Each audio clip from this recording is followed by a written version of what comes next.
For our Ag Weekly Report, we visit a new business in St. Lawrence County. Emily Griffin takes us to Colton, where maple buyers and maple sellers can find what they need. There are plenty of places to buy fresh maple syrup across the North Country, with dozens of producers collecting, boiling, and bottling. But that process requires equipment, so Micah Murray's family is filling that need.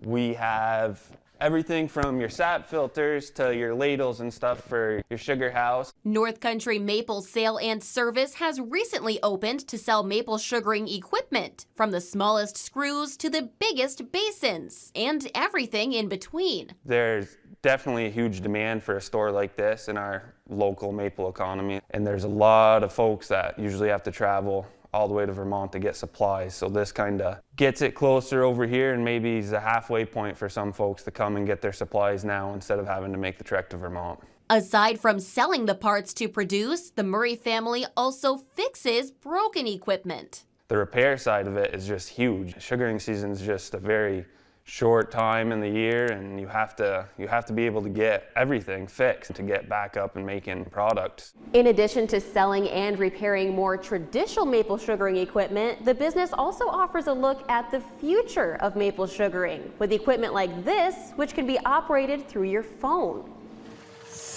Behind all of the nuts, bolts, gadgets, and gizmos, it all boils down to one thing: keeping the maple industry flowing. So our biggest goals really are to just be present for all of our producers. Emily Griffin, 7 News.